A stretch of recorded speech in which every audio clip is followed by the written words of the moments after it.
Hi, I'm Dave the RPA guy, and in this Blue Prism tutorial, which is part 8 of our function series, we'll be learning about the Pythagorean Theorem. Number functions.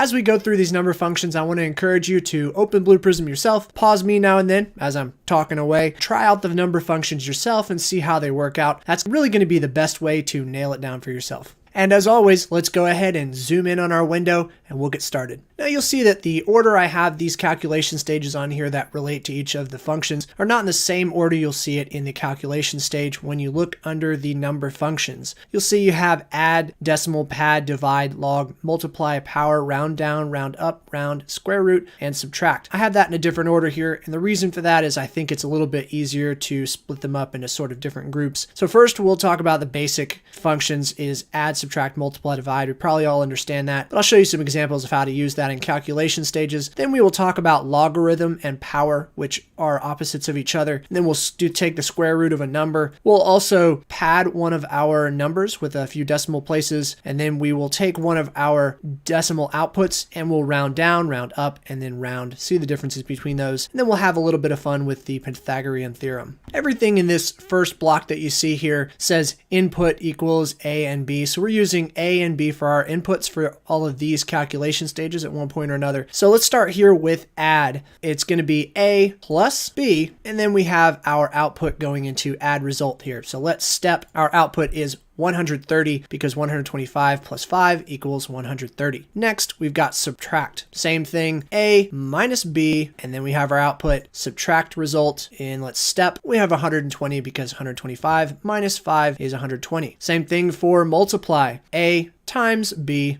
and then we have our output in multiply result. Let's step. 125 times 5 is 625. Then let's divide. A divided by B, and we have our output divide result. Let's step 25 because 125 divided by 5 equals 25. Our next function is going to be logarithm. Let's go into this calculation stage and look at what we're dealing with. Basically what we're doing here is we are saying log is our function, and then inside of it we are giving it two parameters. We can go ahead and point out here what Blue Prism says about it. Determines the power to which the logarithm's base must be raised to achieve the input value. Okay, so in this case the base is going to be B. So let's say your base is here 10. You want to find out what power you have to raise that to in order to equal the value that's in A. And so Blue Prism's example is if you have 1,000 in A and 10 in B, what power do you have to raise 10 by to get 1,000? And the answer is 3 because you have to say 10 times 10 times 10 equals 1,000. So in our case, I have A as the number we are trying to achieve, and then B is the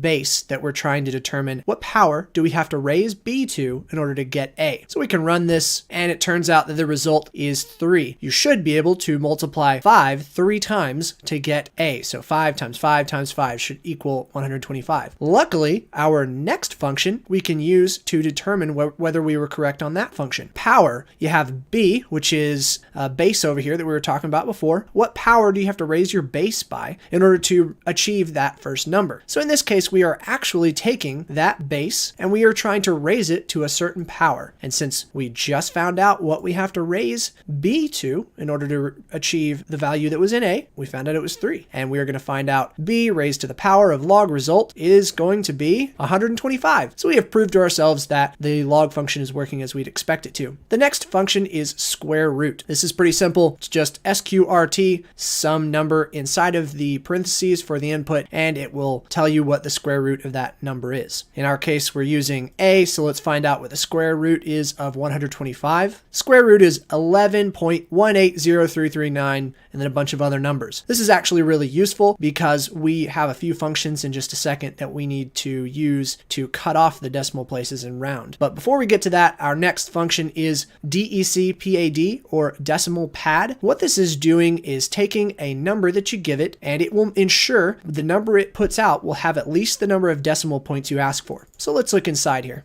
DECPAD or DECPAD, and then it takes two inputs, takes a number, so we're giving it A 125, and what we're telling it is by this second input is how many decimal points do we want to come out of this. So we can see there are no decimal points currently, and we would expect it would come out with 125.00. Let's step 125.00. Let's talk about a quick use case. You can probably guess that add, subtract, multiply, and divide would be useful at different points, and you obviously have to have those. But then things like logarithm or a power or square root, a lot of process automations get their data originally from an Excel spreadsheet. Whether that comes in through email, it gets dropped into a file directory, it gets auto-created by some other application, and sometimes if it's actually the business users keeping track of the information or they are collating information, whatever it is, they might have macros and formulas built into an Excel spreadsheet. You're going to have to go in and do your best to automate the entire process, right? Sometimes you might want to take the data from the Excel spreadsheet after the macros have run or after the formulas have run, but you could also choose to automate that portion as well. Take even the workload off of Excel, because then you are decreasing the number of external applications that your process automation is dependent upon. And then the last function that we talked about in this section was the decimal padding. A time you probably use this, I can think of two examples.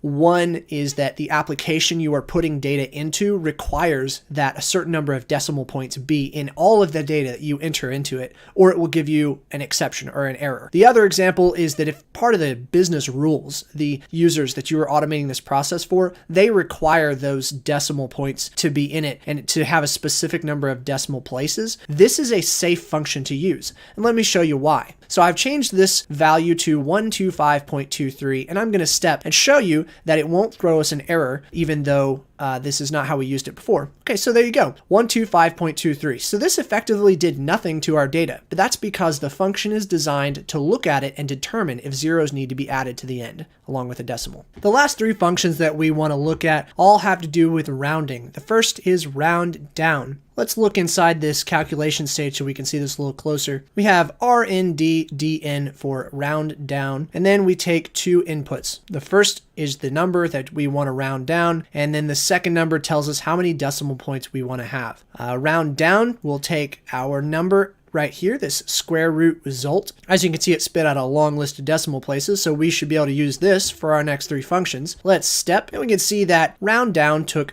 two decimal places and gave us 11.18, and it rounded down to 8 instead of going up to 9, because that's what this function is supposed to do, as opposed to our next function, which is round up. We'll look inside this calculation stage as well too, so we can take a close look at it. Round up, it's RND, UP, and then it takes same inputs, well, a number that we want to round up, and then the number of decimal places to include. So let's step 11.19. In this case, it took this number, we were going to two decimal places, so it took that last number and increased it, regardless of what the rest of the numbers are. Now the next function that we're using actually will take into account the digit that is after the one we are keeping. So we tell it that we want to keep two digits. We'll look in this calculation stage too. It's the same, except this time we spell out the word round. So round, take an input, and how many decimal places. So in this case, it's going to say 11.18, and we need to determine now whether to take the 8 and change it to a 9 or leave it as an 8. Based upon the number that's right after it. The number that's right after it is 0, and so if it's between 0 and 4, it will round down. If it's 5 to 9, it will round up. Let's step. And so we got 11.18 out of this.